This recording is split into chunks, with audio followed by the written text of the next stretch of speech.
I am Don, I'm an alcoholic. It's not really a concert, it's an intervention. We've gathered today to talk about your behavior. I've got $300 bills that are all brand new. They are begging me to think of something cool to do. How about I'll take you downtown, spend them all on you. I don't want to stay home tonight. We have worked so hard for so many years, built a home, a life, a family, and 2 careers. Saved our money for the future, now the future is here. I don't want to stay home tonight. I can't stay home again tonight. I can't stay home again tonight. I can't stay home, can't stay home. I need you and me, how it used to be. Every week on Friday night, there is so much history that only we can see. Can't stay home again tonight. Me and Michael, Johnny, Richard, Ruthie, and Joan all had bouts with cancer last year, you know. If cancer was a man, I would punch him in the throat. I don't want to stay home tonight. 'Cause time isn't sentimental, it doesn't seem to care about your plans or your hopes and dreams. It just keeps track of your minutes and wipes the slate clean. I don't want to stay home tonight. I can't stay home again tonight. I can't stay home again tonight. I can't stay home, can't stay home. I need you and me, how it used to be. Every week on Friday night, there is so much history that only we can see. Can't stay home again tonight. Well, I know we can't party like we did before. Can't stay out till 4 in the morning no more. But the house is paid off and the kids are all grown. What the hell have we been working for? Let's take a nap. Take our inhalers. Take a multivitamin. And then go out to hear some music with all of our friends who didn't die from the way we used to party back then. I don't want to stay home tonight. 'Cause time isn't sentimental, it doesn't seem to care about your plans or your hopes and dreams. It just keeps track of your minutes, wipes the slate clean. I don't want to stay home tonight. I can't stay home again tonight. I can't stay home again tonight. I can't stay home, can't stay home. I need you and me, how it used to be. Every week on Friday night, there is so much history that only we can see. Can't stay home, can't stay home. I can't stay home again tonight.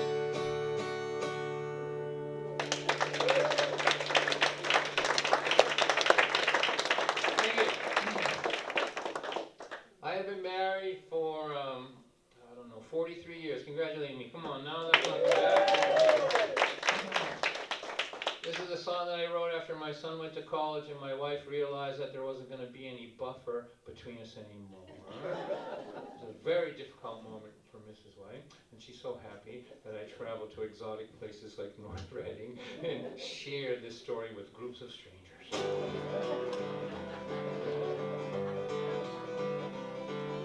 Rascal is the dog, he ain't too bright. Me and Rascal were sitting on the couch last night when my woman come in and started to cry. She looked at us with such terror in her eyes. She said, I have raised these children for 18 years while you have done nothing. Oh look, we found the pulse of the audience already. And now they're growing up and they're moving out of here, and my big reward for all that I have been through is this dog as dumb as mud.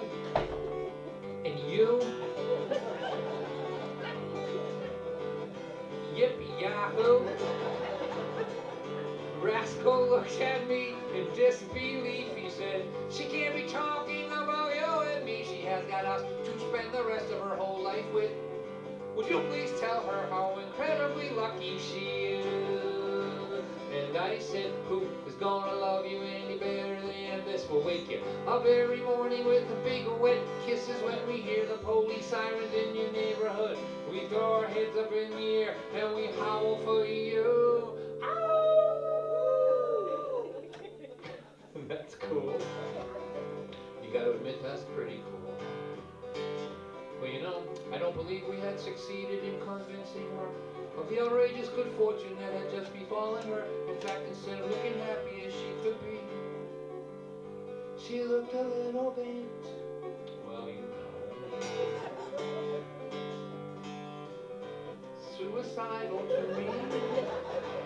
But hey, kids go to college, kids move away, but dogs and husbands, that's who stays.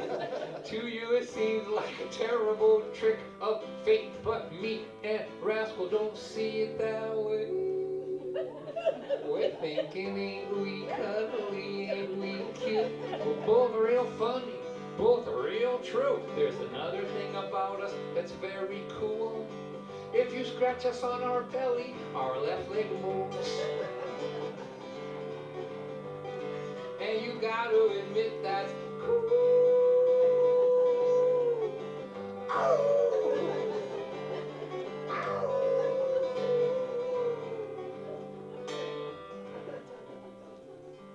Alright, I feel like I'm scaring some of the new people.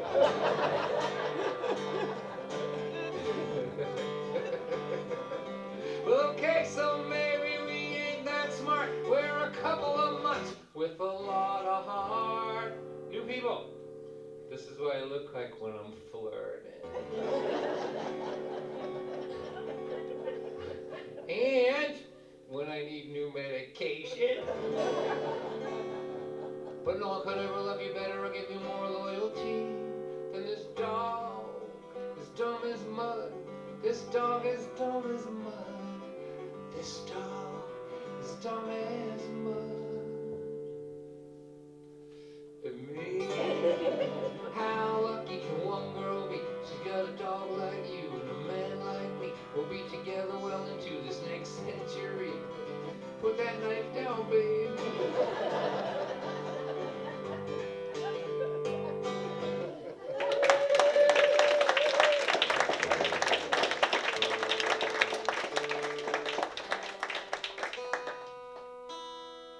Thank you for coming out tonight. Okay, so I want you to look around, with the exception of one unfortunate young person, here or two maybe, who are, did something bad this week and this is their punishment. With the exception of them, take them out of the list and just look around and just in your mind, just picture the average age of the audience here tonight. Don't speak that number. Do not speak that horrible number.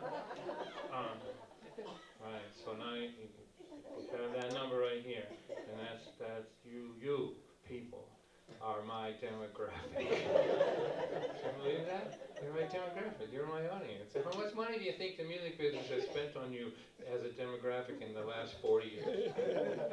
How's that number look? But you're all I have. I want you to take care of yourselves. I want whatever your doctor says to do, you need you to do it, because when you bump off, nobody's coming behind you to fill the seat. It's just like diminishing returns here, people. So as a demographic, there's a lot of things about you that you wouldn't think about. One, my demographic, you people, don't like to come out at night. I can't believe that you came out at night. Thank you for coming out at night.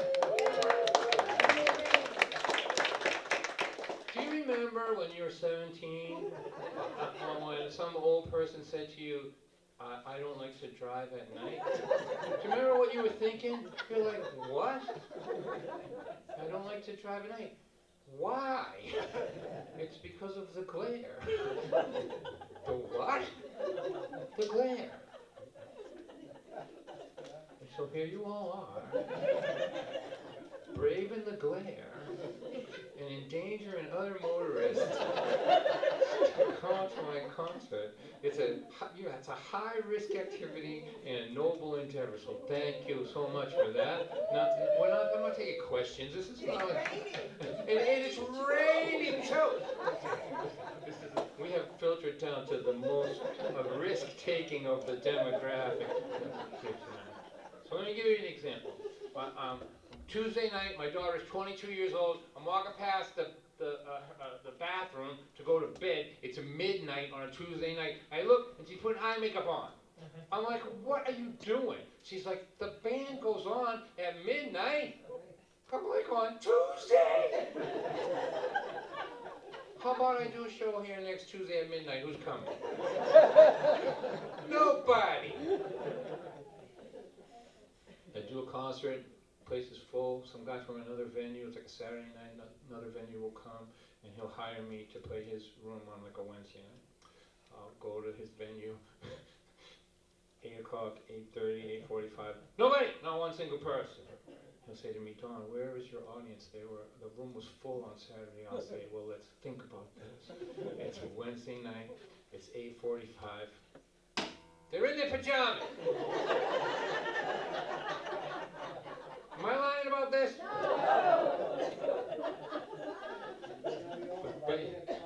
But you're all I got, and I'm going to follow you all the way to the nursing home.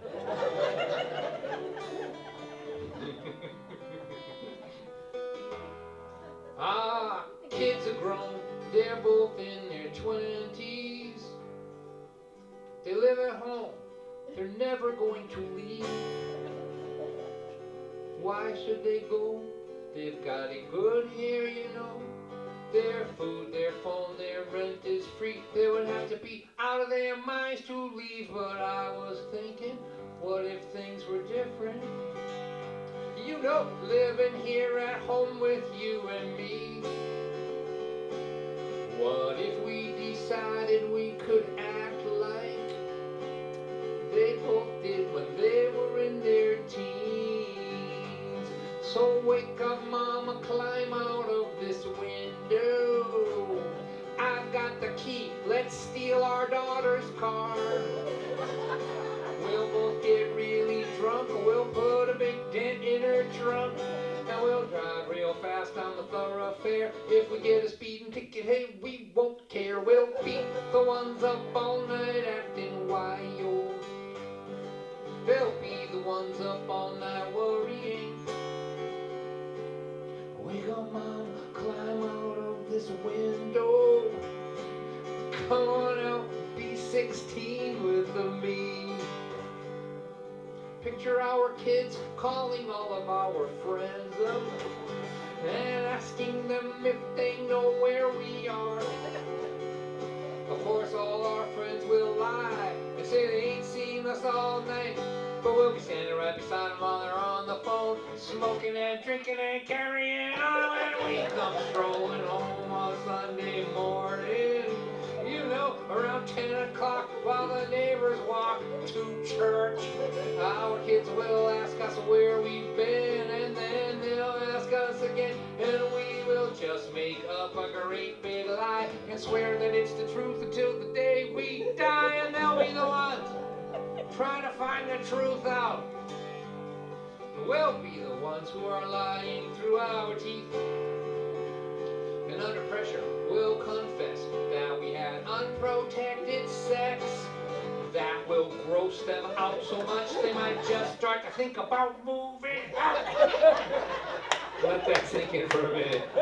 Just try to absorb that vision. Just the visuals of that, just for a minute. If turnabout is fair play in this life, then what better way to encourage them to leave than to give them both a dose of what it was like to live with them when they were in their teens. So wake up, mama, climb out of this window. I have got the key, let's steal our daughter's car. We will both get really drunk, we'll put a big dent in her trunk, and no one will know where police car. We'll be the ones up all night acting wild. And they'll be the ones up all night worrying.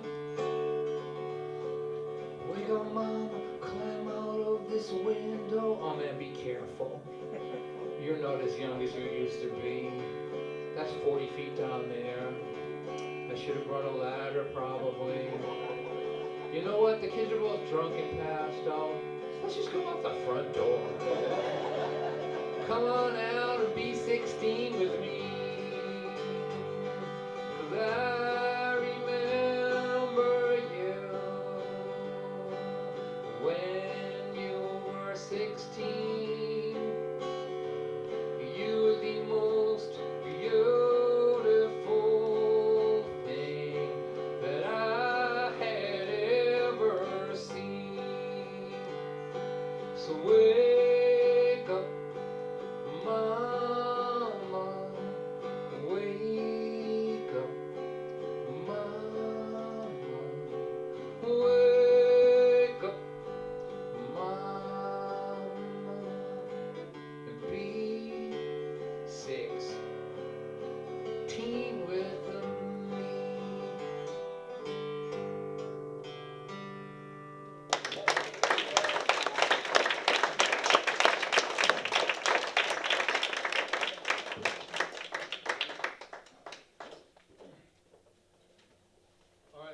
So I have written two books in my life. I'm a guy from Lynn, Massachusetts, who's written 2 books.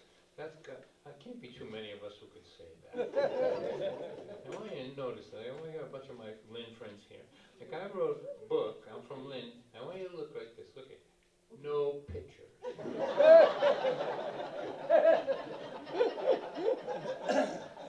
It's all words in here. My first book is called Memoirs of a C Student. That's the name of my first book. It took 5 years to write that book. If I was a B student, I could have done it in a week probably. This book I wrote during COVID because I had nothing to do, and it's called The Hitchhiking Years and 4 Other Stories. So half of this book, like 130 pages, is about my wife and I left Lynn, Massachusetts, graduated from classical high school in 1974, and we stuck our thumbs out and hitchhiked for 3 years. Do you believe that? You're looking at somebody who hitchhiked for 3 years with his girlfriend that he's still married to now. Like, I have to be the only living person on earth that can speak that sentence, right? I know you can't see this because of the demographic thing, but this is a photograph. In 1975, which this picture was taken, people didn't have a camera in everybody's pocket, you know what I mean? This was a Polaroid. It's the only photograph of us, and we're standing beside the highway. I'm 17 in this picture, and we're hitchhiking in Texas. And on the backside, we went down to the Linway in Lynn, and we stuck our thumbs out we look like 2 homeless people. Now, my wife just said to me, yeah, I'll take this photograph, but the only places I'm hitchhiking to is like the Marriott. So I'm going to read a little bit from this in the hope that you'll go in a book buying frenzy during the intermission. So I have to tell you, 3 years of hitchhiking it really changed us, and I didn't realize how much it changed, how much it shaped us until I had to remember it all and think about it, you know. And one of the things is that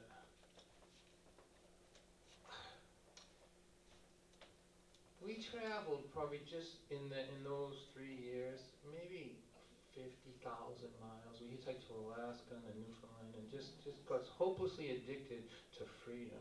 And we did it all on the kindness of strangers. And if you flick on TV or your phone, you'll be convinced that there's nobody friendly in the world at all. That everyone's trying to kill you. But our experience is the opposite of that. We had no choice but to wait till somebody was nice to us, and somebody was always nice to us every single day of those 3 years. And that's an important thing to keep in your mind when you're being fed information. Think about it this way. Like, when something terrible happens, let's say in the western part of the state, right? they take a camera crew and they drive to go film the horrible thing that happened. My dad was a gambler, and he would always say, what is the math on this? How many houses full of people that didn't do anything bad do they have to pass to get to see this guy? That's the math of it, 100,000 to 1, right? And we are a living example of that. And we also didn't have anybody to call or anything like that, so we got used to the idea of not panicking at the beginning of a situation. Do you know? I don't want to preach at you, but I'm kind of saying this in amazement because I've learned it about myself. Do you know what I mean? Like, so when something bad happens, your brain normally goes to the worst possible thing that can happen, right? It's like a survival instinct, If that could be a tiger over there, he's probably going to kill me. I should prepare myself, right? Like that. But we couldn't do that. We had to step back and go, let's see what happens. Let this play out. And so as a result, over the raising the kids and being together all these years, we haven't given away any days at the beginning of a problem. Do you know what I mean? Like the first thing comes, we don't waste 3 days until we know how it's going to play out by panicking and imagining the worst thing. We just kind of have learned to step back and do it. And so here we go. This is called the Alcan Highway, this chapter.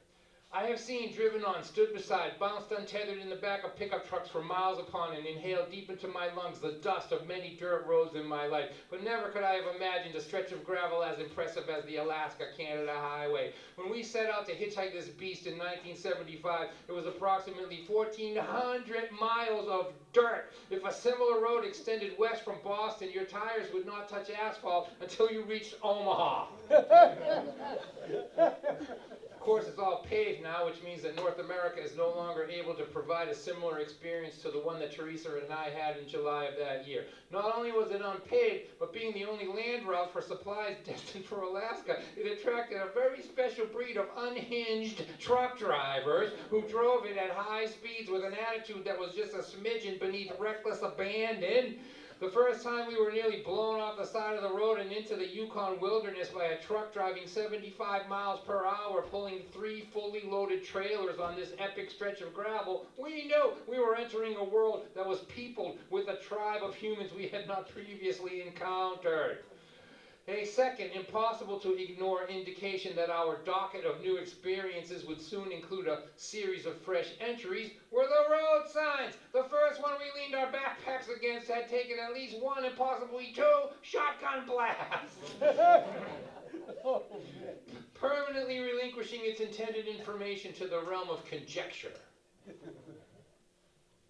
Standing beneath a bullet-riddled sign that drunks, kids, moms, and clergymen shot at out the passenger window with a nonchalance reminiscent of the way most folks would wave to a neighbor was a bit intimidating and spoke volumes. There is a sulfur hot spring along the highway in northern British Columbia called Leard. Today there are changing stations, wheelchair access, a playground, and a restaurant. To my recollection, when our driver pulled over and said he wanted us to experience something special, there was a wooden boardwalk to the site and nothing else. We walked a short distance through swamp and boreal forest. You could feel the heat before the path opened to reveal a pool of water with steam rising from it. A stream fed the area so you could get warmer or cooler by swimming toward or away from the hot spring. Sulfur, in case you don't know, smells like rotten eggs. In my life, I have had more than my share of rotten egg experiences. This would turn out to be my favorite. Teresa had told me that when she was a little girl, she loved the TV westerns and the stories about pioneers and wagon trains. And before she was old enough to know that she had been born a century too late, she was sure that when she grew up, she would be a pioneer woman. And here we were, 2 kids from Lynn, Massachusetts, holding our bodies against each other in a natural hot spring at the top of the world. Her long, wet, black hair touched the small of her back. Her crystal eyes, her crystal blue eyes, windowed the joy in her heart. The smile on her face unveiled that little girl who always knew that she was born to be a pioneer. This is one of my life's most treasured memories.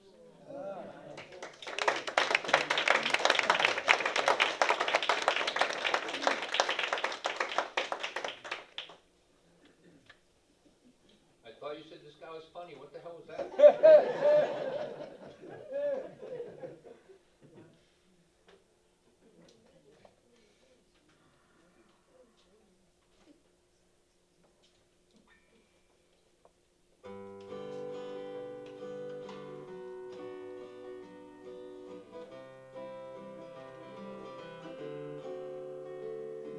I left here at 7, it's past 11. I am dragging myself up the stairs. And 16-hour days have a definite way of making me want to pull out my hair. And tomorrow is ringing my doorbell and it's singing, I am right down here waiting on you. I am weary as hell, I know only too well. There's not a whole lot I can do. And Terry is sleeping alone with the TV on. I am on the edge of the bed. And some guy on my TV is talking right to me. I don't hear a word that he says, because my mind is working against me, pointing all of my faults out to me. But hey, me and all my imperfections are tired. We just need to get us some sleep. I just need to lay me down beside my sleeping lady. And the only sound will be of gentle breathing. And during the hours we sleep, she is breathing a new life into me. And when the morning erases the night, I will have what it takes to get back in the fight.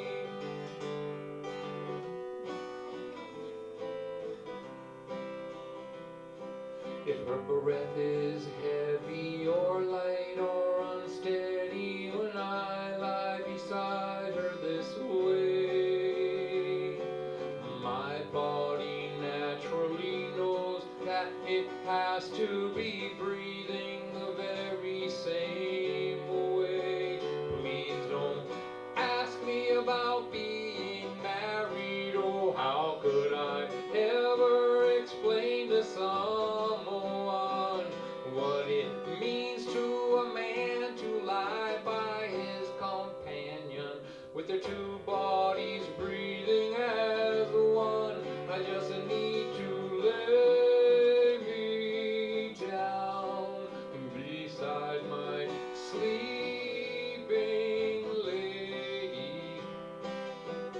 And the only sound will be of gentle breathing. And during the hours we sleep, she is breathing a new life into me. And when the morning erases the night, I will have what it takes to get back in the fight. And when the morning erases the night, I will have what it takes to get back in the fight.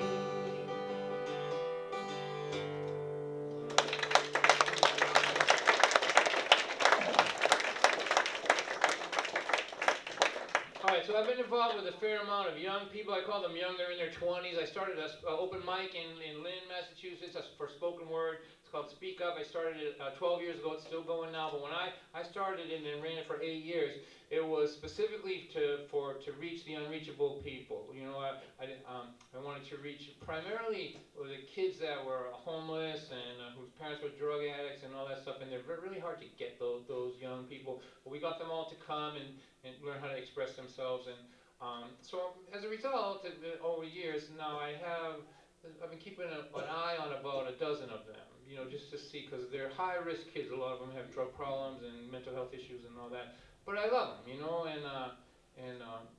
and so they'll show me their poetry and stuff like that. And they will ask me, how do you know someone you're dating when you're 18 is going to be the person that you're going to be with, like you and Teresa? And I have no idea how to answer that question, but that doesn't stop me from lying to him. Well, tell him anything. I'll be like, well, the first thing you look for in a potential partner is opposable thumbs. Because every married person in this room knows the most important ingredient for staying married a long time is to be able to turn the doorknob and get away from one another occasionally. But if they push me, make me be serious about it, I'll tell them a couple of things. And these are not things that I knew then, but I know looking back now. First thing I would say to them is, if you're trying to gauge somebody, gauge how they are under pressure. You know, like, do they get strong under pressure, or do they fall apart under pressure? It's really important over the course of a long relationship. You know, just think about the things that happen. We've had suicide in my family. My son was mugged at gunpoint. There's people die. They get cancer, car accidents. All these things happen, right? So if the person you're with in those situations is falling apart and creating another thing for you to deal with, I don't know about you, but I could fall out of love with that. That's the one thing. The other thing is, do they make you laugh? Man, you cannot put a price on laughter in a relationship. Can't. It's like the great pressure release. And my wife is from the projects in Lynn. She grew up in Kerwin Circle. She's Irish. She's a McDermott. She's like Boston, Lynn, project, wise ass funny. Like the best kind of funny that you could be, really. You know? And it's paid dividends. It really is. And I'm in the comedy business. You wouldn't know it by what I'm doing here tonight. I generally can see the joke coming, right? She'll catch me by surprise. I'll give you an example. Let's go back now to the song that I just sang. It's called Breathing.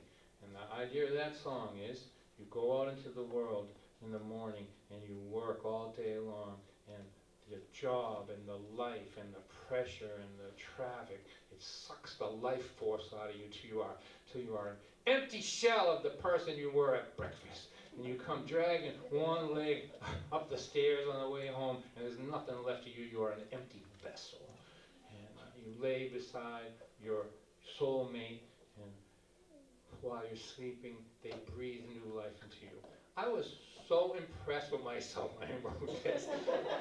I was like, you know, I may be a poet. This could be poetry. This is kind of like poetry. So I know we have some songwriters here scattered through the room. So this is my advice to you. When you write a song for your loved one, do not sit them in a chair and play the song for them. That is a high-risk proposition. Telling you, this is not like, what are they supposed to do? Give you a standing ovation? What if they don't like it? They're trapped there, right? So don't do that. So what I do for Teresa is I wait till she comes to a concert and she's surrounded by people that nobody's writing songs for, right? And I take advantage of the pressure of that, right? Like everybody around her going, boy, I wish someone would write a song for me. I'm just trying to put all the odds in my favor in this thing as best I can. And my wife will come to my concerts if I'm opening for someone she likes.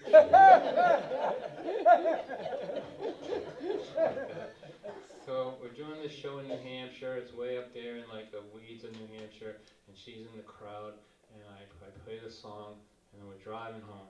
Long drive. Long, lonesome drive down from New Hampshire, and she's over here in this seat, and it's quiet, and the whole ride I can feel the side of my face getting hot, like there's some temperature over here. Right? So finally she goes, that song? I go, yeah. She goes, do you want me to tell you what I think about it? I go, no. And this is what she said, and this is why I know I cannot find another person that would come up with this. I couldn't have seen this coming in a million years. This is Project Funny. This is, I don't know what you have to be what kind of stars have to be in alignment the minute you're born for you to be able to come up with this. So she goes. No wonder every morning I wake up exhausted.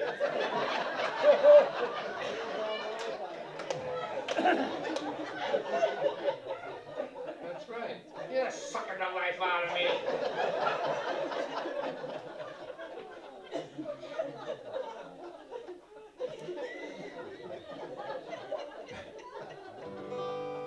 In the 18, 19, 20, 30, 43 years that we have been wed, I've wondered if you ever heard a word I said. Till I said, pass that remote control over here, and you told me to blow it out my ear. I love you, you're a sassy brat, you make me mad and you make me laugh. God, please don't cut our time in half, let me grow with my sassy brat. When my fans call up and say that I'm great, you tell them that that is a huge mistake. That if they had to live with me, they would understand what a big pain in the ass I am.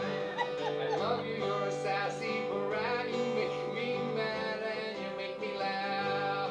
God, please don't cut our time in half. Let me grow with my sassy brat. Now there are men that like women that they can manipulate, who bring them breakfast in bed and always tell them that they're great. Well, my sassy lady never does that for me, but at least a life with her is definitely not boring. She says, if you want me to believe that you're great, do a couple loads of laundry around here someday. Hey pal, it's only because you're still kinda cute that I haven't already gotten rid of you. I love you, you're a sassy brat. You make me mad and you make me laugh. God, please don't cut our time in half. Let me grow with my sassy brat. You say the kids have both gone to the show.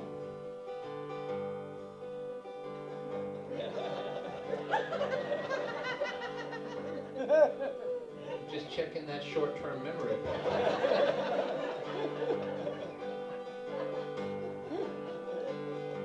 How about a little quickie before they come home? I say, I suppose you think you're really slick, the way that you keep emphasizing little and quick. I'm not that sure I love you, you're a sassy brat. You hurt my big fat ego and you make me mad. Please don't cut our time in half. Let me grow with my sassy brat. Sassy bratty lady been hanging around here, driving me crazy all of these years. If I could never afford to see a psychiatrist, I'd ask him why the hell do I like being treated like this? We were in bed but we were still awake. You said I really love you in this life we've made. I said, hey, can I quote you on what you just said? You told me if I did you'd punch me in the head. I love you, you're a sassy brat. You make me mad and you make me laugh. God, please don't cut our time in half. Let me grow with my sassy brat. I hope it's not too much to ask. Let me grow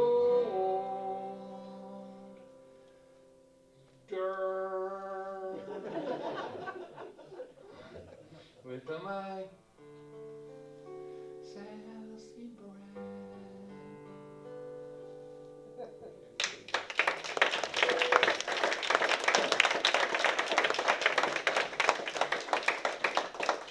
Alright, so this is a new song. I don't know what to do with new songs. Songs like can't make money from them. I don't know, like whatever. If my books are $25 and 2 for $40, something like that. But CDs, $10, $20. This you can have 3 of them. Tell me you like my shirt, I'll give you a CD. It's pretty hard to get rid of CDs nowadays.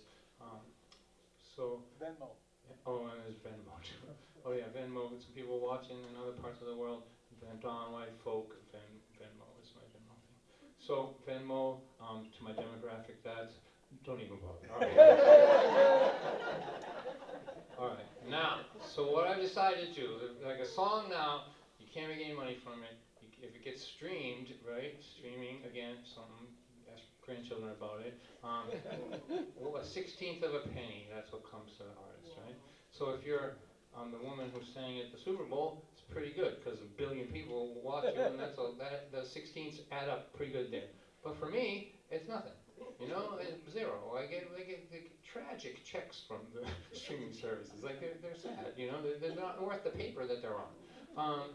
So what I'm gonna do for you, because you paid to come see me, is I'm gonna give this song to you. Take your phone out and film it. Take it out now. Again, I did this for the first time. My nephew was in the audience, and he said, "Don, if I could have filmed your audience trying to figure out how to film on their phone,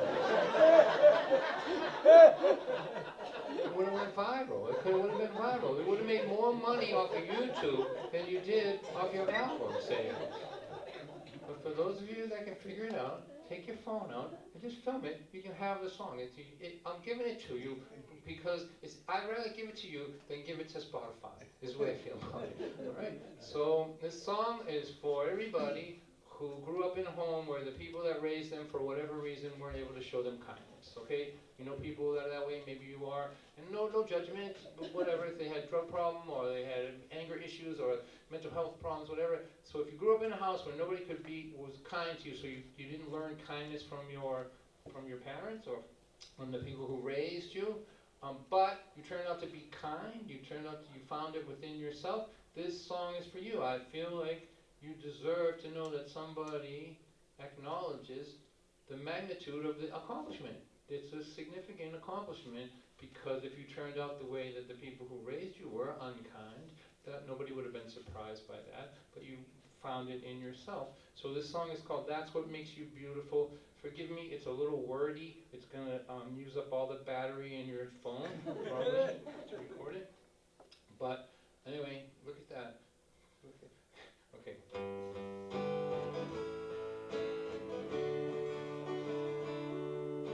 You were taught by your world that empathy and kindness were the kind of things that made a person weak.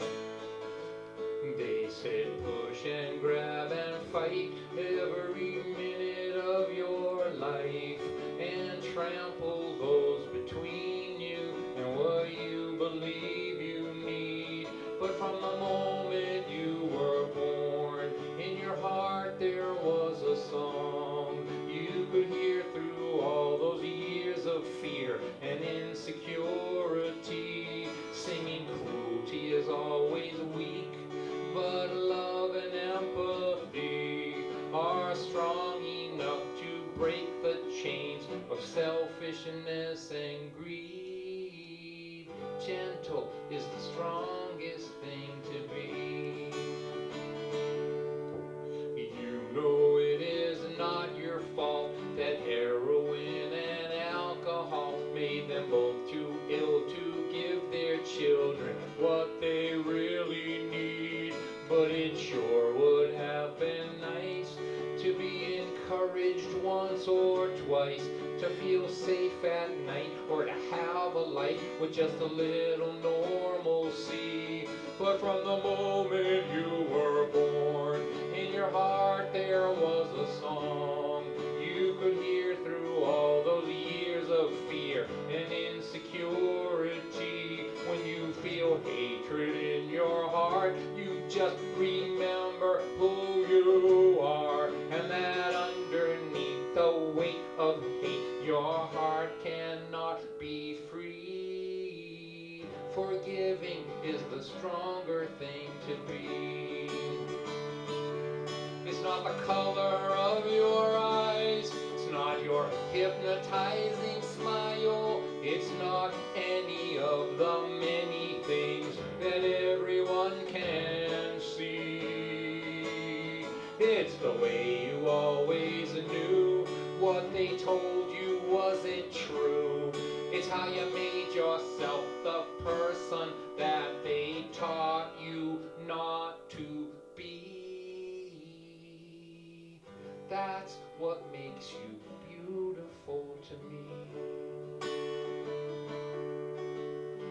A young man's eyes see beauty in what is on the surface, not within. He will walk past what is beautiful to be near the thing that shines. But these old man's eyes see beauty in the story, in the journey. They have seen too much to be fooled by what attracts a young man's eyes. From the moment you were born, in your heart there was a song you could hear through all those years of fear and insecurity. There was nothing that this world could do to crush the love inside of you. Under neglect, abuse, and selfishness, you were caring, kind, and generous. It is the lonely road that brought you here. It's how all alone you persevere. It's the defiance and tenacity of your heart song of humanity.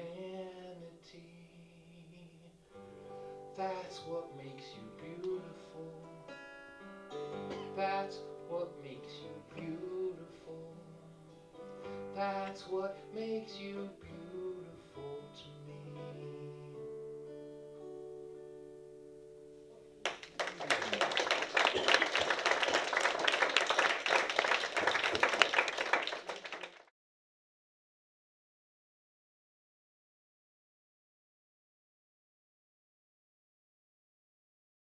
Everybody here for doing this.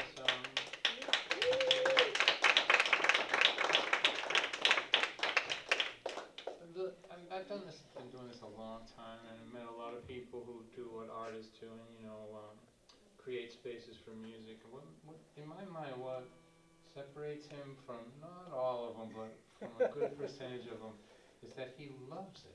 I do. Like it's so much work, and it's it's a kind of a constant thing. I'm sure he would agree, but he is just joyous about creating a space for art, and I just really love that about him. So let's give him a round of applause.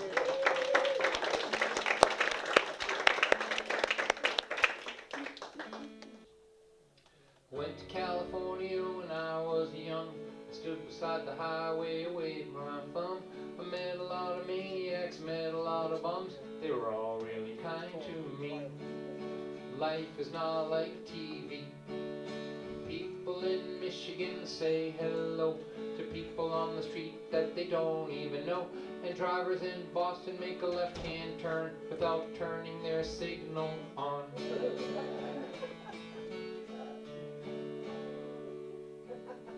In 1993, if you were talking to yourself walking down the street, it was sad because it meant that you were crazy. Now it means that you're a businessman. It's not crazy, but still kind of sad. I went to California when I was young. I stood beside the highway waving my thumb. I met a lot of maniacs, met a lot of bums. They were all really kind to me. Life is not like TV. You know my boss is younger than my children are. I've got to tell you people, that is so bizarre. He's so adorable when he yells at me. It makes me want to pinch him on his cheek.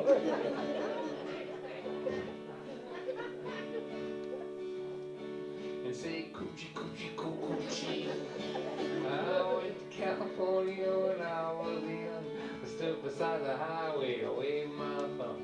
Met a lot of maniacs, met a lot of bums. They were all really kind to me. Life is not like TV.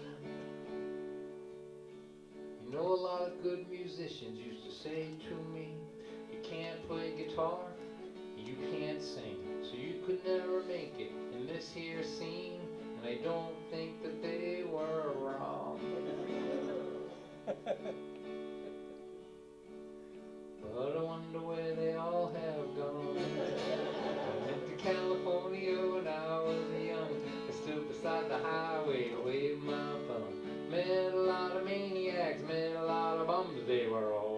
kind to me. Life is not like TV. People in Michigan say hello to people on the street that they don't even know. And drivers in Boston make a left-hand turn without turning their signal on. They're not thinking about you at all. They just keep on rolling, they keep on rolling, they keep on rolling along.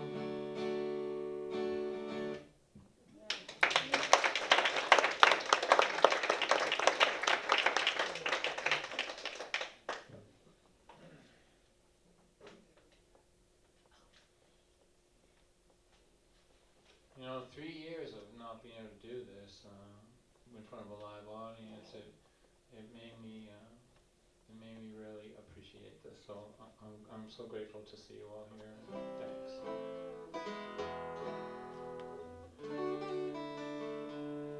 I overheard a man complaining how his 401k was not performing quite how he would like it to.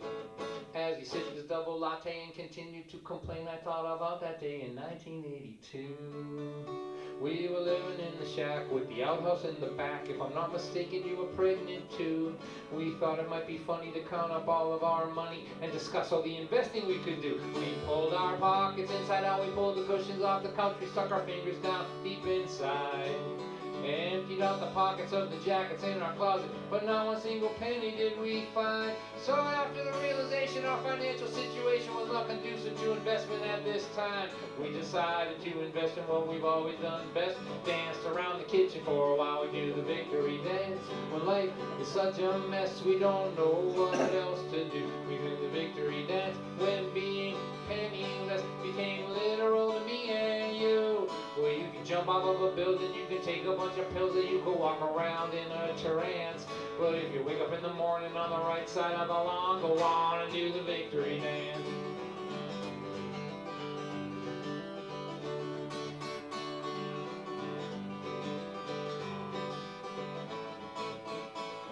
I got fired from a job I have been working at for 20 years faithfully. Oh dear, oh God, my, how will I ever survive without a corporation taking care of me? I was so stressed out for weeks, I couldn't eat, I couldn't sleep, I didn't think that things would ever turn my way. And then a couple months went by, I began to realize, man, I really hated working at that place. So I started working for myself, I improved my mental health, now I'm happier than I've ever been before. Oh dear, oh my, oh God, I should have quit that stupid job 19 years ago. I do the victory dance when my life forces me to go out on my own. Then I just declare victory and I march my army home. There are things you can't control, things you'll never know. Some things are always left to chance. If you're a clerk or you're a farmer, work from home in your pajamas, do the victory dance. When your life forces you to go out on your own, just declare victory and then march our army home. There are things you can't control, things you'll never know. Some things are always left to chance. But if you wake up in the morning on the right side of the lawn, if you're a clerk or you're a farmer, work from home in your pajamas. If your health is getting worse but you can still flirt with the nurse, if you lose your money but you still got your honey, if you lose your honey but you still got some money, if you find it hard to cope because your kids are all on dope, don't surrender yet, try not to forget. In this game of life we're in this game of life we're in this game of life that we are in, if you don't die, you win.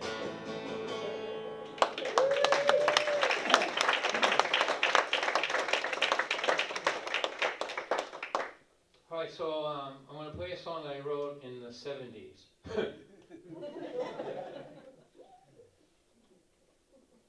And it's my lack of having evolved since then. It makes it so I can still sing it with conviction. I'm singing for my row of Lynn people there, and some Lynn people scattered around anonymously in the place here. Here, this is called I'm from Lynn, what can I say?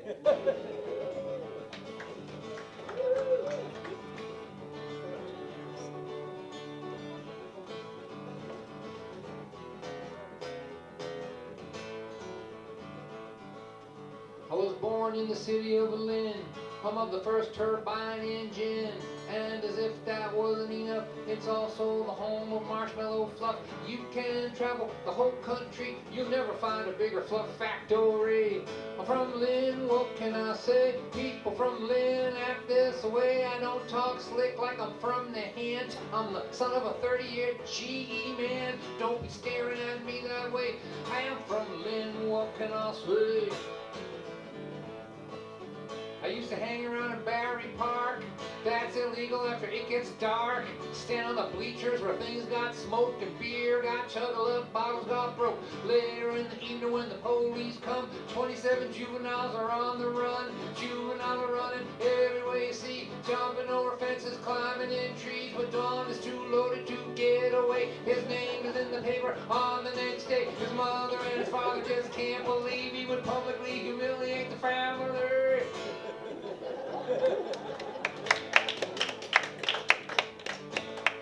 I have to say that whole verse was a lot funnier to me before I had teenagers or something like that. It seems like a sad legacy now, really.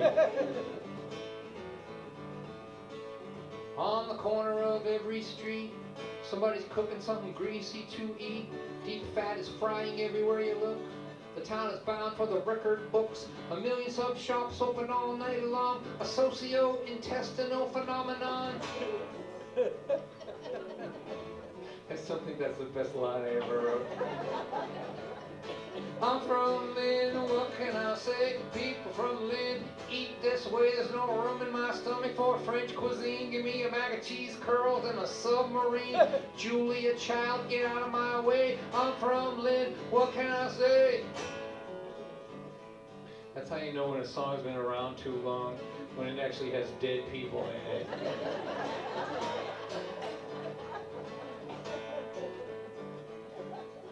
I left Lynn 10 years ago. I didn't know where I was gonna go. 10 of my friends were leaning up against a bar and grill. 10 years later, they're leaning there still. Half of my friends who are not on the street are dead in jail or annoying me. And I'm from Lynn, what can I say? People from Lynn act this way. I don't talk slick, that's what I said. They won't even let me into Marblehead. They're afraid I'll steal something and I have in the past and I'm still capable. Don't be staring at me that way. I'm from Lynn, what can I say?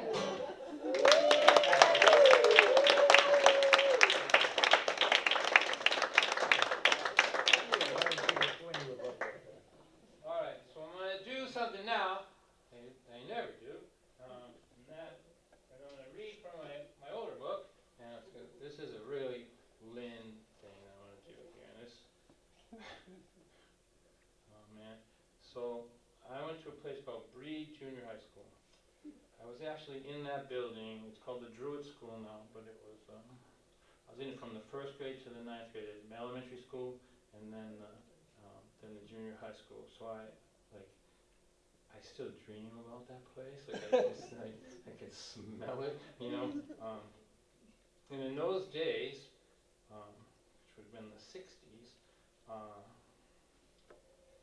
they would put a letter next to your grade to sort of signify where you were going and what track you were on. So if you were in 7A or 7B or 7C or 7D in the 7th grade, like my friend over here in the 7th grade, if you were in 7A, B, C, or D, then you're on the college track. If you were in 7E, F, G, or H, maybe you were taking typing and going to business school. My class, 7I,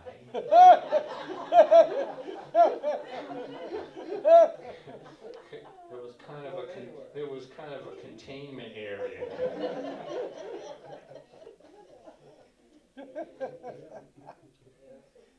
I walked into 7I and I couldn't believe what I saw. Half of the students in there never got to the graduation picture. They spent 5 years in the 7th grade and then they went in the military or they went to jail, right? You know a 7th grader's scholastic career is reaching its end when he's driving his own car to school.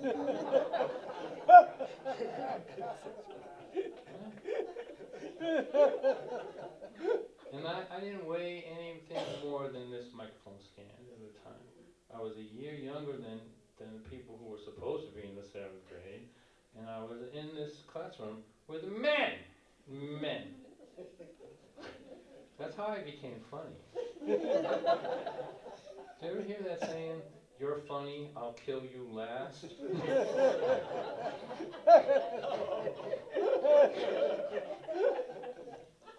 I used to play this game. This is definitely nursing home stuff that I'm talking about now here. We used to play this game called Bombardment. Yep. Anybody? Yep. Raise your hand up if you play Bombardment. Do you have a head injury to show it? Bombardment, a young man over there behind the camera, it was this game. You take 2 soccer balls in the gym.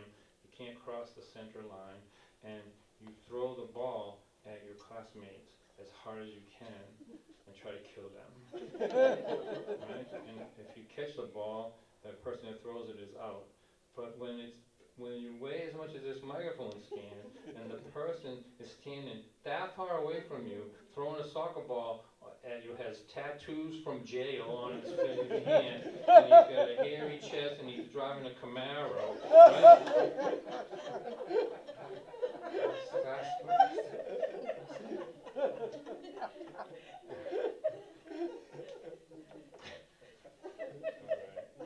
Every single breath of, most of what I say up here starts out with a little seedling of truth, and then I water it with exaggeration until it turns into a gigantic rainforest of lies. Right? This is true. Breed School was 2 buildings. There was a newer building called the Annex, and the original building, which had been built in 1906. The older building was where they attempted to contain the students in 7I and 7J.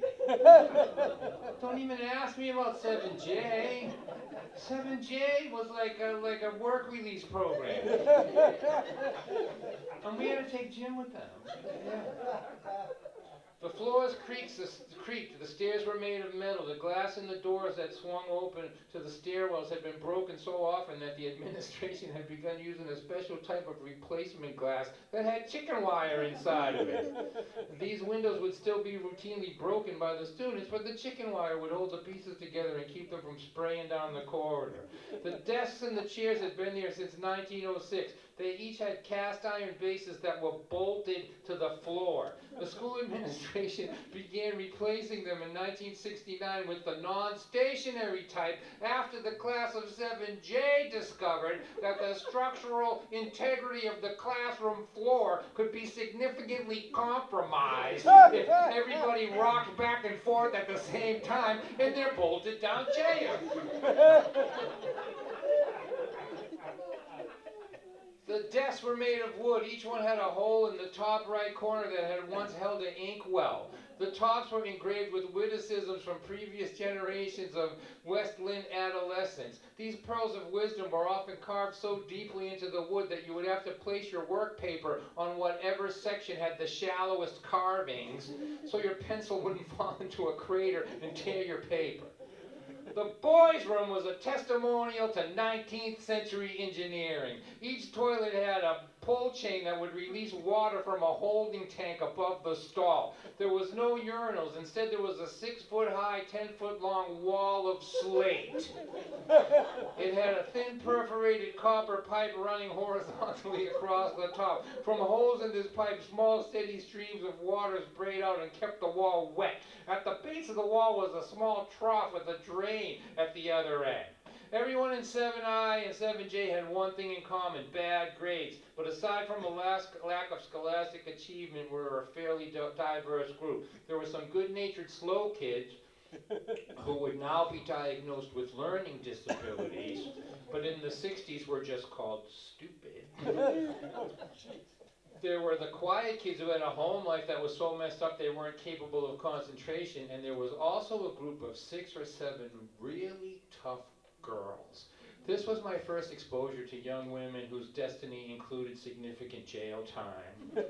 They were always late for class. I suspected that their perpetual tardiness was intentional because they so loved to make the big entrance.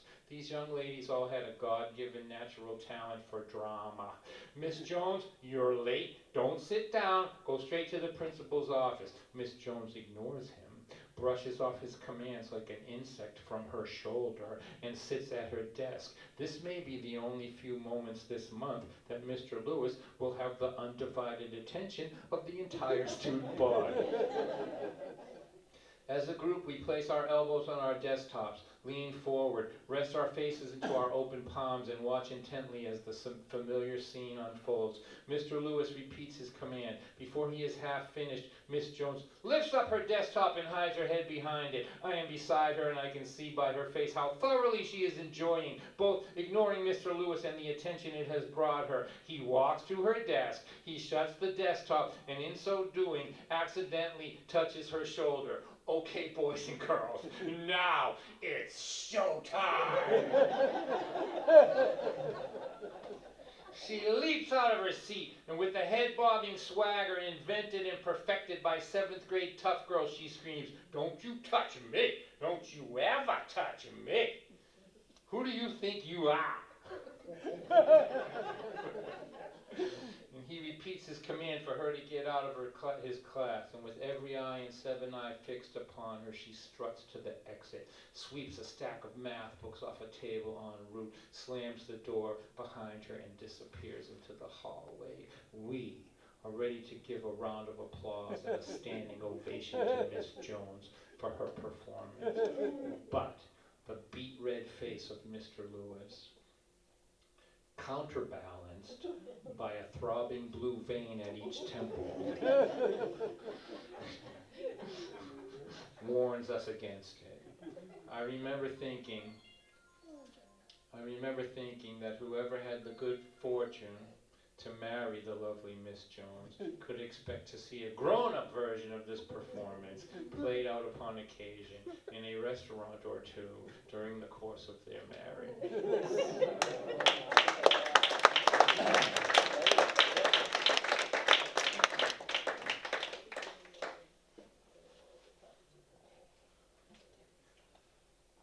I feel like it took me a while to realize that that what was normal for me growing up was like horrifying for other people. Do you know what I mean? Like, so I always feel like when I tell those stories that people want to give me counseling or something like that. But we're okay. We're all right. You know, like if it doesn't.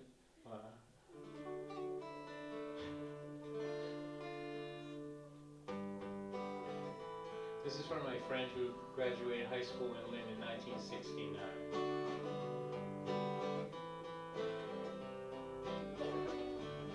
Jenny's grandma went to Woodstock back in 1969.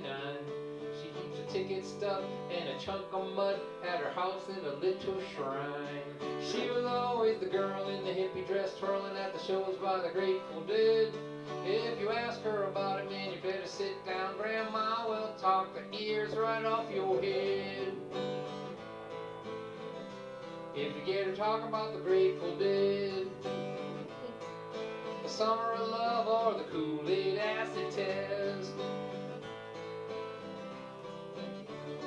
Jenny was always in her glory when she could hear the stories from her grandma's hippie friends about peace and love, taking care of one another, how great it all was back then. And at night she would dream of being on the bus with Kesey, seeing Jimmy in 69. But when she wasn't dreaming, she always had the feeling that somehow she'd been born in the wrong time. You know, you should have been 20 in 1969.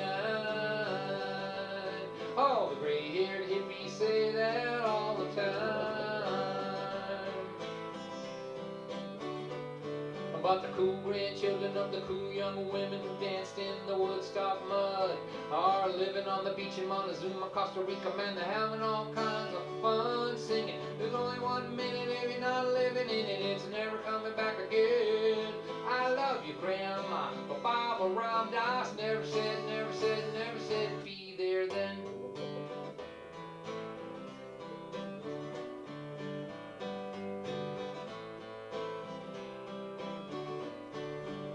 It's gonna take a big leap of faith if you really want to find your tribe. Those were the first words that Jenny heard in a song that she found online. And that summer she drove all the way to Minnesota to the Shangri-La Festival. And there they all were, all the people like her who grew up believing that they were all alone. They said, hey girl, welcome home.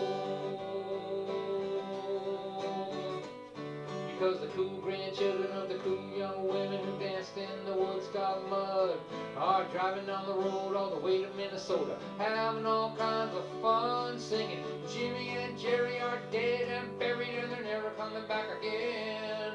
I love you, Grandma, but Bob around us never said be there then.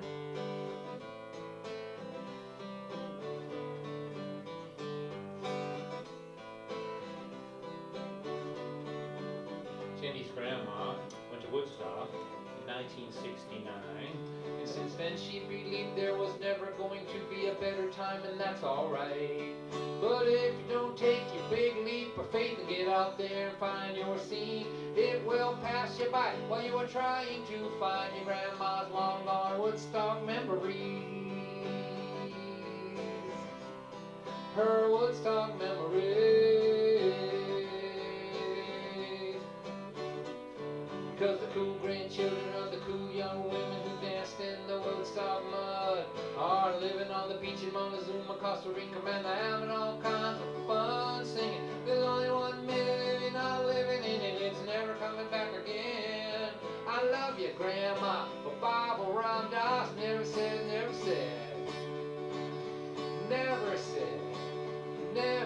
be there then.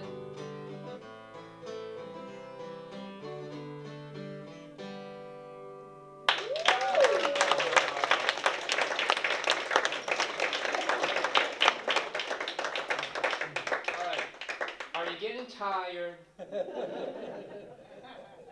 You are? I am. So this is right, we'll take a break and we're getting their Johnnies. So let me explain to you what's going to happen so you'll know. So you won't be looking like, how long is this thing going to go on? Like, so I'll give you a timeline. So I'm going to sing a song now. I think I sing a serious song after this one, and I'll tell a story, song, funny song, serious song, story, and then a song that will be the fake ending of the show.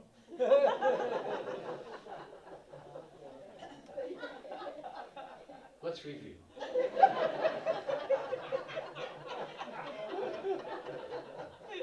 Funny song, serious song, story, song that's a fake ending of the show, and then, if anybody's awake after that, I'll come back and do another song, and that'll be the real ending of the show.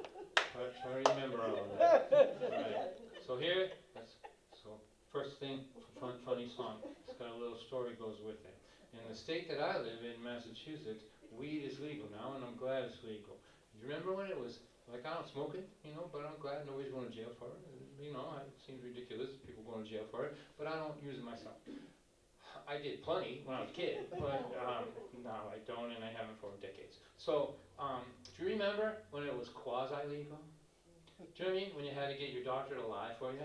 Do you remember that? Like, Dawn has some glaucoma and some early signs of anxiety, so I'm prescribing 3 ounces of sticky Hawaiian bud for him. Like that. And I just walk in the store and you buy it, right? And that's good. I'm glad. Again, I don't use it myself, but I'm glad it's okay. That that's legal. Here's my issue. I have a couple issues. First one is in places like Lynn. I don't know about North Reading, but in Lynn, you can't go anywhere and not smell weed. It's coming out of churches and kindergartens and libraries and like hotel rooms and police cars and like if you walk by the cemetery and it's coming out of the cemetery. Like, how popular is it when dead people are smoking it? Right? You pull up to an intersection and there's 3 other cars, like it's you and 3 other cars, and there's like smoke pouring out of all the cars, and you're like, go ahead. And they're like, nah, man, you go ahead.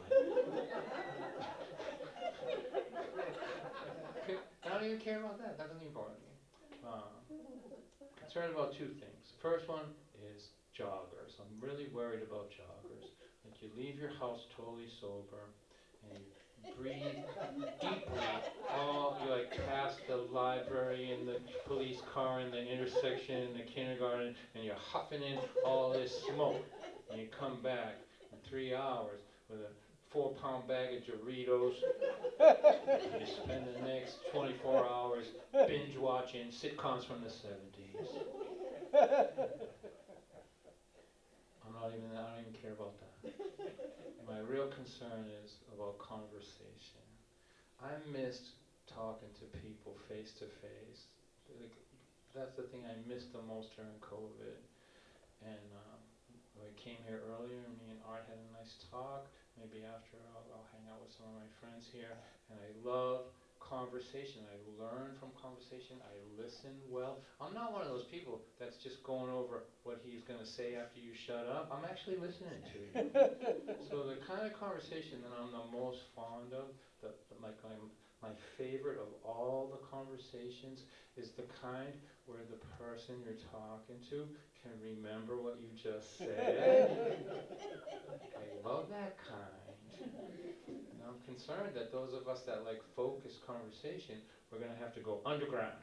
We're going to have like speakeasies. We'll call them speak coherently easies. I sat around with a bunch of stoners. I listened to them talk all night long. They were sure that their conversation was deep with meaning. They were wrong. 'Cause when you smoke it, it makes you stupid.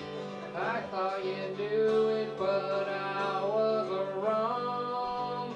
We're not having a conversation. This isn't nothing at all. Let's do this like Pete Seeger style. You know what I'm talking about when I say that? Like I'll sing the line and I'll say the line, you sing it back to me.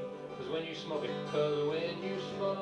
it makes you stupid. It makes you stupid. I thought you knew it. I thought you knew it. But I was wrong. We're not having a conversation. This is nothing. Nothing at all. Nothing at all. Oh, Pete Seeger will be rolling around his grave right now. My friend Harry lit up a fatty to celebrate my brand new job. I watched his brain float out of my window. He left me talking, but he was gone. 'Cause when you smoke it, it makes you stupid. It makes you stupid. I thought you knew it, but I was wrong. We're not having a conversation.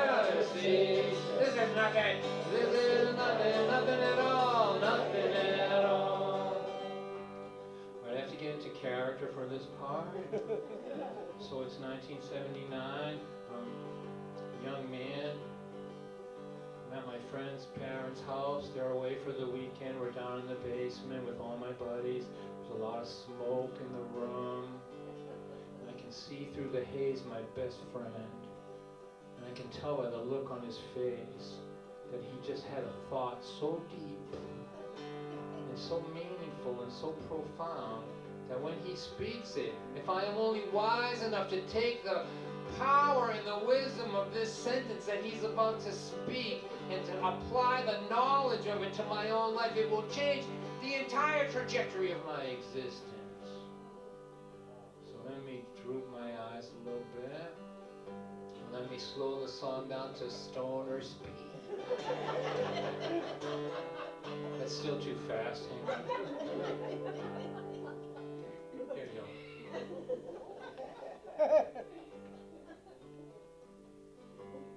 What if our whole life was just a dream, man? What if we're dreaming this right now. I forgot what I was just saying. Let's order pizza.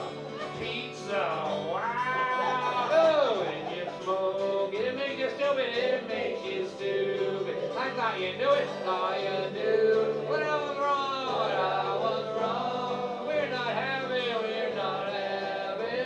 a conversation. This is nothing at all, nothing at all. It cures glaucoma. It cures insomnia. Some people say that it is a cancer cure, but it does not cure incoherent conversation. Fast for sure. Yeah.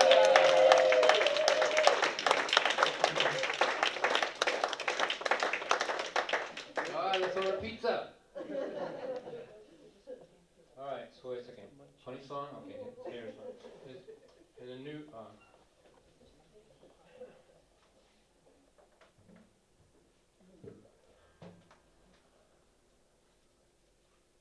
haven't sang this in so long.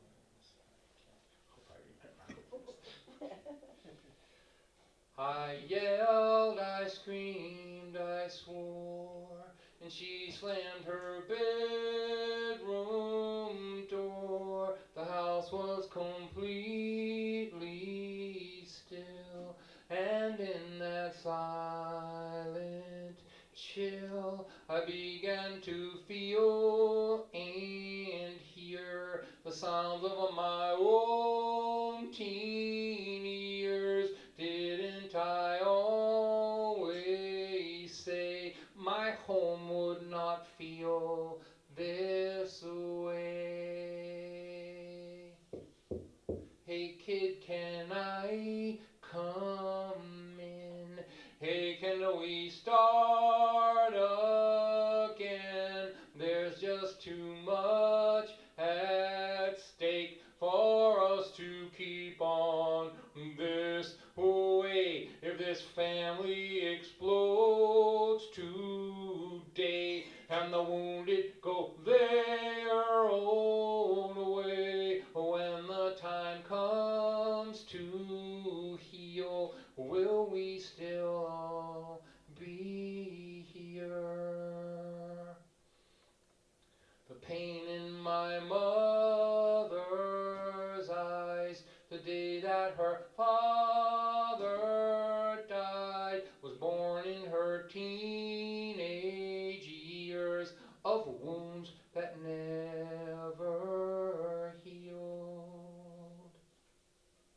Your life keeps on calling you. You hear it call, I do too. It gets louder all the time.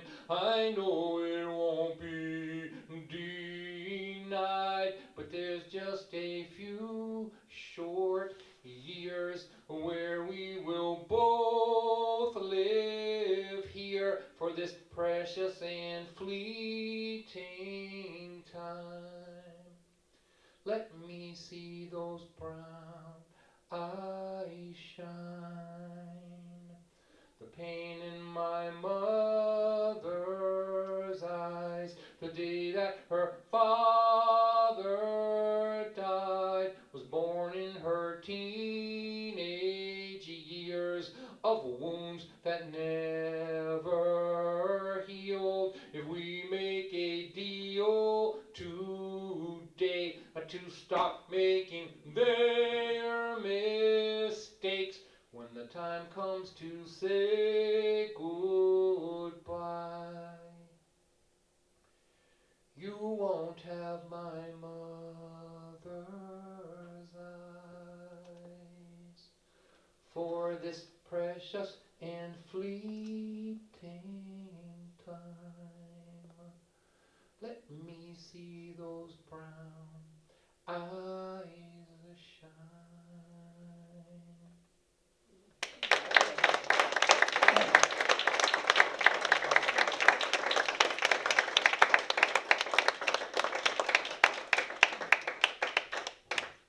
be the worst comedy show in the history of the world. What if I, say that was the last song of the night and you were all leaving, like, your friends were out there picking you up, hey, how was the comedy show? It was the worst comedy show!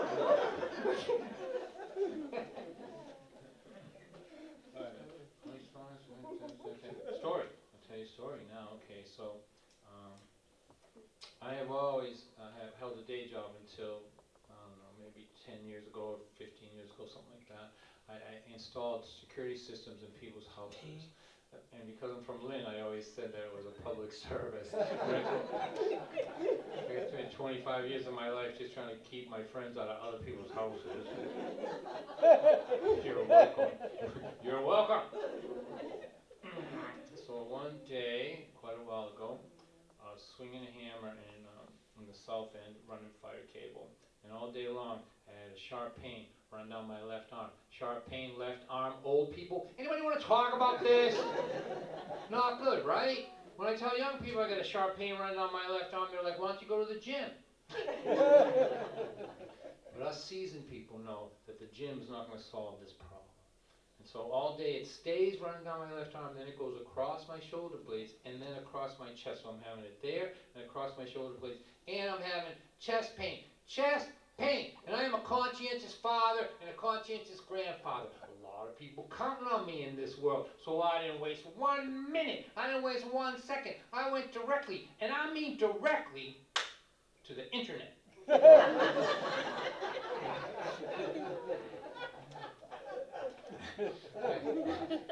started typing in my symptoms, and it kept bringing me to this website, www.guess who's having a heart attack .omg. So I have two doctors. I have a bad doctor, and I have a horrible doctor. So I called my horrible doctor, and I left a message describing my obvious heart attack symptoms. Right? 3 hours, nobody called me. Finally, my other doctor called me, and he's not a bad doctor. He's a good doctor, but he's old. He's been treating people in Lynn, Massachusetts for 45 years. So I would describe him as a little disappointed in humanity.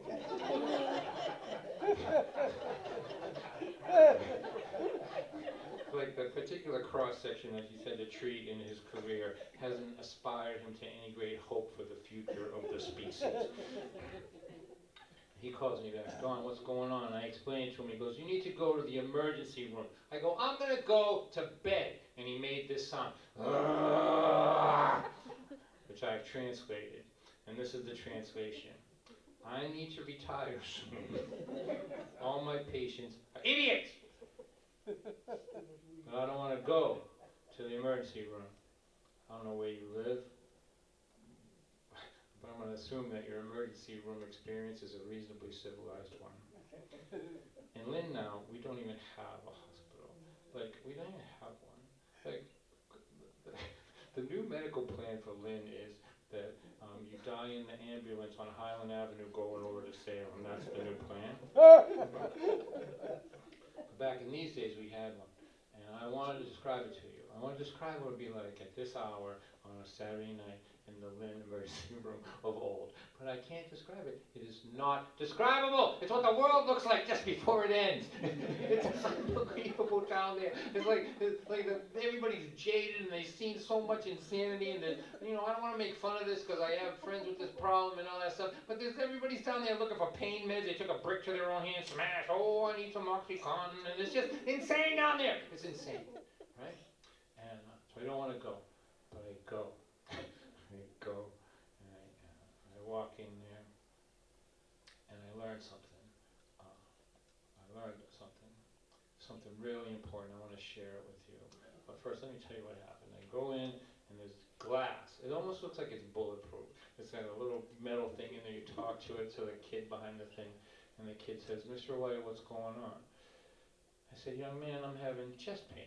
And that's what I learned. Do you know how when you go to the hospital it takes a long time to see the doctor? Well, there's two words that you can say that change all of that. And the words you can say are chest pain.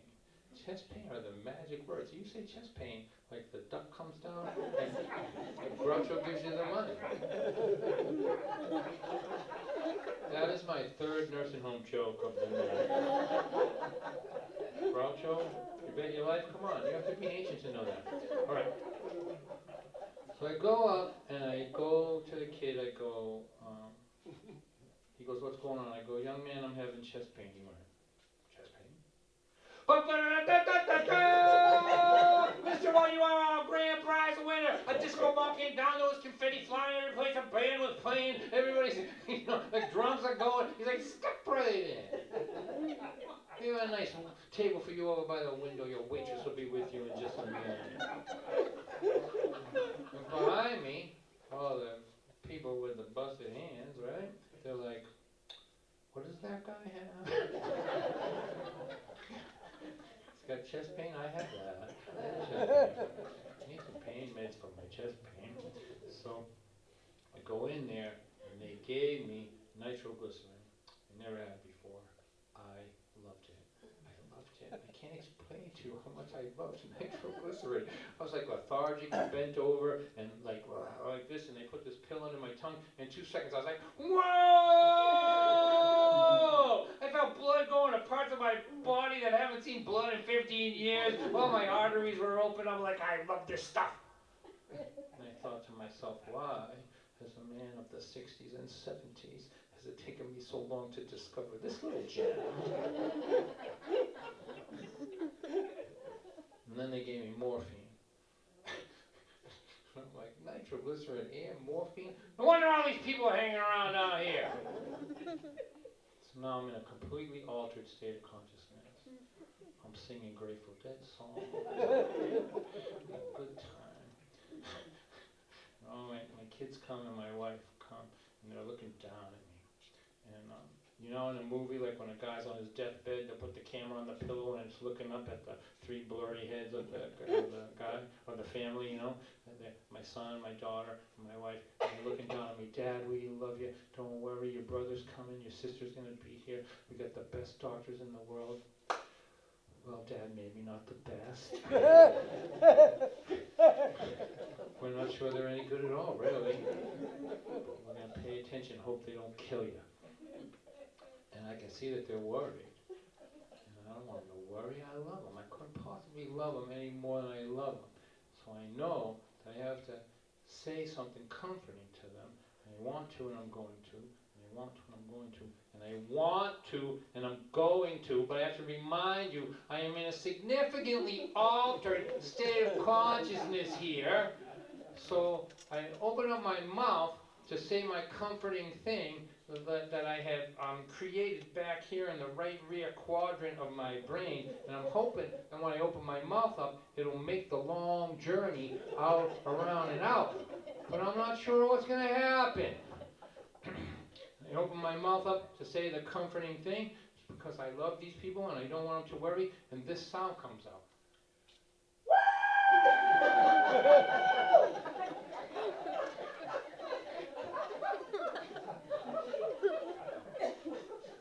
Have you got another tried nitroglycerin? It's unbelievable!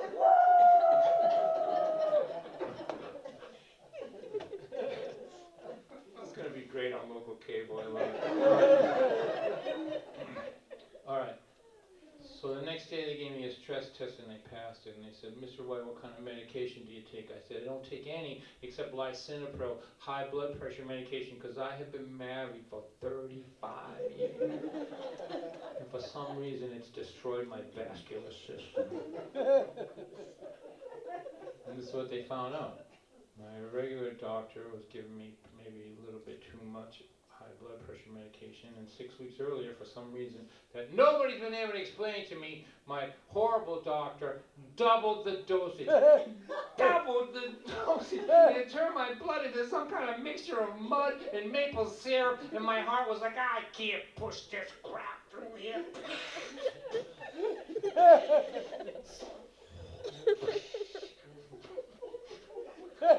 This is the part of the show where I just entertain myself.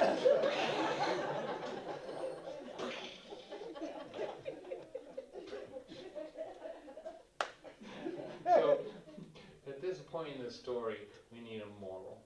Like if you were looking at a picture of this story, there'd be an empty space here with arrows pointing at it, saying, insert moral here. I got nothing. I have no idea what the moral of the story is. But I've been thinking about it. And I think about a lot of things. I'm 65 years old. I had prostate cancer. I had surgery. My doctor told me I had to put my affairs in order. Like had some serious things happen regarding my mortality. So I want to say this to you. Thank you for coming out tonight. And I'll say this one thing to you, and I mean this. And this is it's an important thing. I just want to say to you, if there's one person in this room tonight, even one single person, who happens to have any extra nitroglycerin,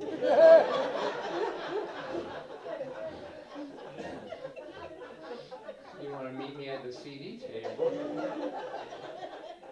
there's a good chance that you could go home with the entire Dawn White collection.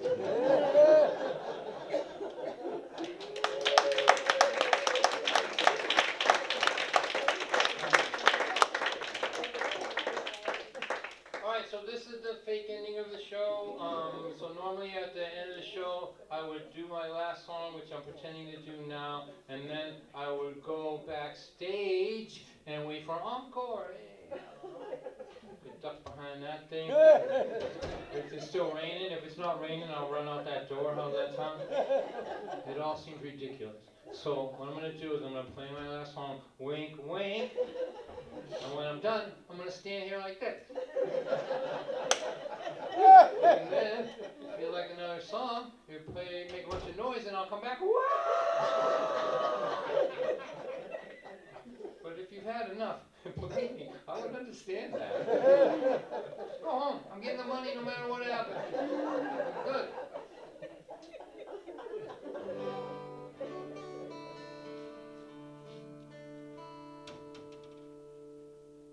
It's a privileged life. Everybody in my family worked in factories. Nobody had a life where, if I could have told my Irish side of my family, like the wise guys, like my uncles and aunts, that I made a living just standing up lying to people, right? They would have thought, you mean what we do around this table, they pay you for? I'm like, yeah. You wouldn't have believed it. But it's a very privileged life, and I can feel your hearts. I know you're good people. And so this is a song called Angel in Pieces. It's about believing in people when they're not well enough to believe in themselves. It's a noble thing that you do when you do that. When somebody's so depressed or so messed up or so upside down, and they look at you and you believe in them, even though they can't see their wings, they can't see their potential, but they can see it through the reflection in your eyes. That's a noble thing, and I know that everybody in this room does it on some level, somewhere along the line. And on behalf of humanity, for whom I am the official spokesperson, I want to thank you for that.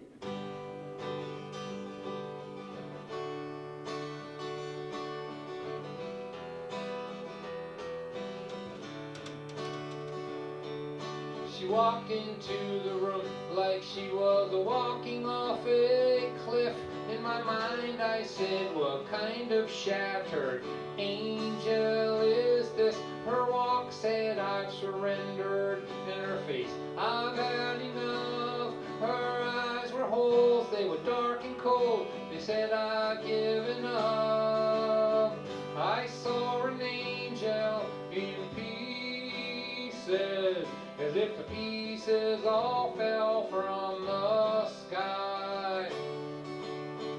I said in my heart, I believe this sad angel someday will fly. Fly.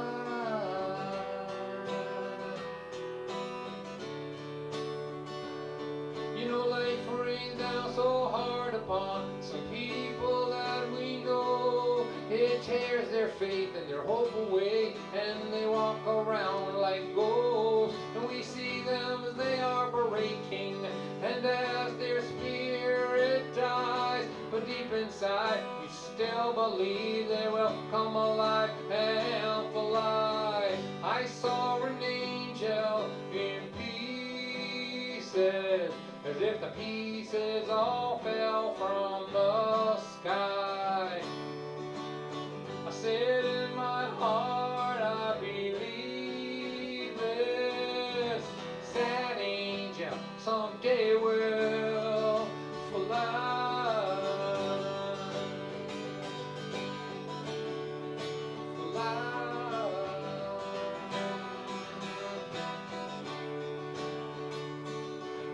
she walks across the room like she could walk across the sky. And those old dark eyes are so alive, they set the room on fire. This is no shattered angel, I say to myself. I feel Zuzu's petals, I hear one small bell. I saw an angel in pieces, as if the pieces all fell from the sky.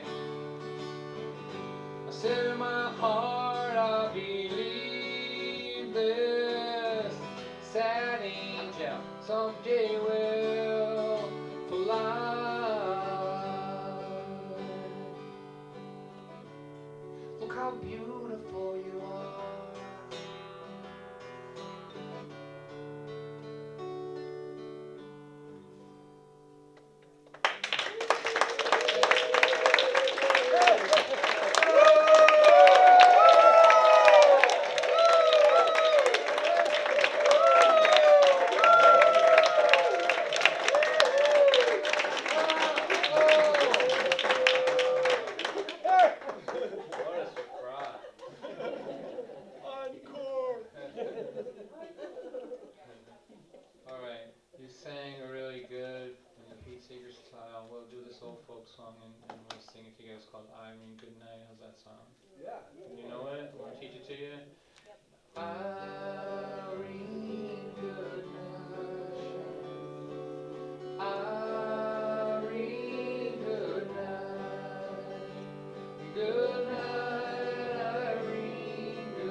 I've noticed something about them. It's a waltz, but it's kind of a perky melody. But just for the sake of discussion on the way home, I want you to pay attention to how many of the verses are about killing yourself. Okay, thank you. Sometimes I live in the country, and sometimes I live in the town. Sometimes I get a great notion to jump into the river and drown. Irene, good night. That sounds good. Irene, good night. Good night, Irene. Good night, Irene. I'll see you in my dreams. Well, I love Irene, and God knows I do. I will love her till the river runs dry. And if Irene turns her back on me, I'm gonna take a morphine and die. Irene, good night. It's a beautiful love song. That's right. That's right. Irene, good night. Good night, Irene. Good night, Irene. I'll see you in my dreams. This is an old song. It started out with Lead Belly, and it was rougher when Lead Belly had it. It had all kinds of rough stuff in it. And then the Weavers, Pete Seeger's band, they made it the most popular song in the world. There was a time, I think in the 40s maybe, where this was the most popular song on planet Earth. And this is a verse that the Weavers did not sing. But it's an actual verse though. Sometimes Irene wears pajamas, and sometimes Irene wears a gown. When they are both in the laundry,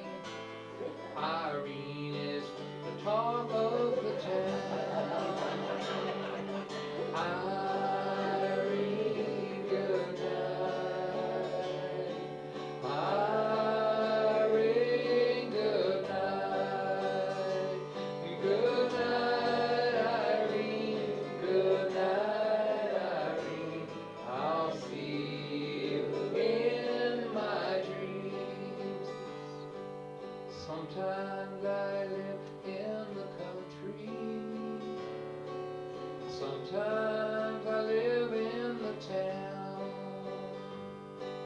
sometimes I get a great notion to jump into the river and drown.